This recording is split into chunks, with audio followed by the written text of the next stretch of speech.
आप सुनने जा रहे हैं तेनालीराम की कहानी दो हाथ धुआं। राजा कृष्णदेव राय का दरबार लगा हुआ था।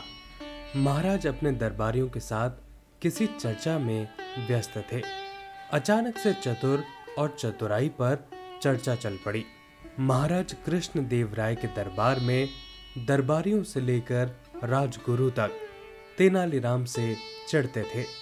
तेनालीराम को नीचे दिखाने के उद्देश्य से एक मंत्री अपने स्थान पर खड़ा हुआ और बोला, महाराज, आपके इस दरबार में बुद्धिमान और चतुर लोगों की कमी नहीं है।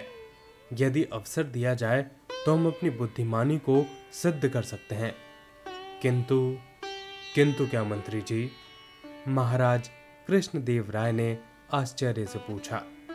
सेनापति अपने स्थान से उठकर बोला, मैं बताता हूं महाराज, मंत्री जी क्या कहना चाहते हैं। तेनालीराम के सामने किसी भी दरबारी को अपनी योग्यता सिद्ध करने की प्राथमिकता नहीं दी जाती। हर मामले में तेनालीराम आगे बढ़ चढ़कर चतुराई का श्रेय स्वयं ले जाते हैं। जब तक अन्य लोगों को अवसर नहीं मिलेगा, वे अपनी योग्यता कैसे सिद्ध कर सकेंगे।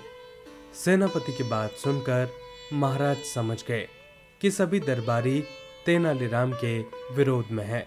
महाराज कुछ क्षण के लिए शांत होकर सोचने लगे। तभी उनकी दृष्टि कोने में लगी ठाकुर जी की प्रतिमा पर गई।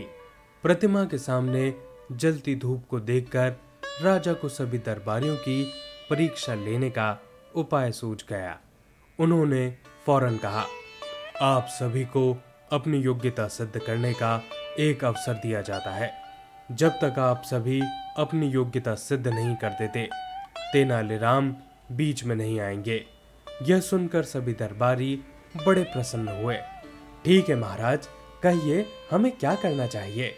राजा ने धूप बत्ती की तरफ इशारा करते हुए कहा, मुझे 2 हाथ धुआं चाहिए। जो भी दरबारी ऐसा कर पाए उसे तेनालीराम से भी अधिक बुद्धिमान और चतुर समझा जाएगा। राजा कृष्णदेव राय की बात सुनकर सभी दरबारी आपस में फुसफुसाने लगे कि यह कैसा मूर्खतापूर्ण कार्य है। भला धुआं भी कहीं नापा जा सकता है। एक एक करके सभी दरबारी अपनी अपनी युक्ति लगाकर धुआं नापने में लग गए।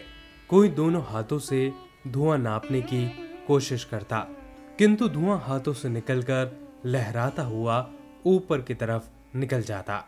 सभी ने भरपूर कोशिश की, लेकिन कोई भी महाराज को धुआं न दे सका। जब सभी दरबारी थक कर बैठ गए तो एक दरबारी बोला, महाराज, धुआं नापना हमारी दृष्टि में असंभव कार्य है। हाँ, यदि तेनालीराम ऐसा कर पाए तो हम उन्हें अपने से अधिक चतुर मान लेंगे, किंतु अगर वह ऐसा नहीं कर पाए तो उन्हें भी हमारे समान समझा जाना चाहिए। राजा मंद मंद मुस्कुराते हुए बोले, क्यों तेनाली, क्या तुम्हें चुनौती स्वीकार है? तेनालीराम अपने स्थान से उठकर खड़े हुए और उन्होंने सर झुकाते हुए कहा, अन्नदाता, मैंने सदैव आपके आदेश का पालन किया है, इस बार भी अवश्य करूंगा। तेनालीराम ने एक सेवक को बुलाकर उसके कान में कुछ शब्द कहे। सेवक तुरंत दरबार से चला गया। अब तो दरबार में सन्नाटा छा गया। सभी ये देखने के लिए उत्सुक थे कि कैसे तेनालीराम राजा को 2 हाथ धुआं देता है। तभी सेवक शीशे की बनी 2 हाथ लंबी नली लेकर दरबार में हाजिर हो गया। तेनालीराम ने उस नली का मुंह धूप बत्ती से निकलते धुएं पर लगा दिया।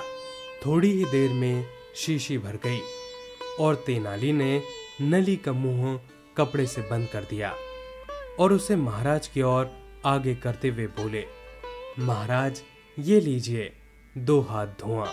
यह देखकर महाराज के चेहरे पर मुस्कुराहट आ गई और उन्होंने तेनालीराम से वह शीशी अपने हाथों में ले ली और दरबारियों की तरफ देखने लगे। सभी दरबारियों के सर नीचे झुक चुके थे, लेकिन दरबार में कुछ ऐसे भी दरबारी थे जो कि तेनालीराम के पक्ष में थे। उन सभी की आंखों में तेनालीराम के लिए प्रशंसा के भाव झलक रहे थे। तेनालीराम की बुद्धि और चतुराई देख राजन बोले, अब तो आप मान गए कि तेनालीराम की बराबरी और कोई नहीं कर सकता। दरबारी भला और क्या बोलते, वे सभी चुपचाप सुनते रहे। दोस्तों, ये थी पूरी कहानी। आप सुन रहे थे तेनालीराम की कहानी दो हाथ धुआं।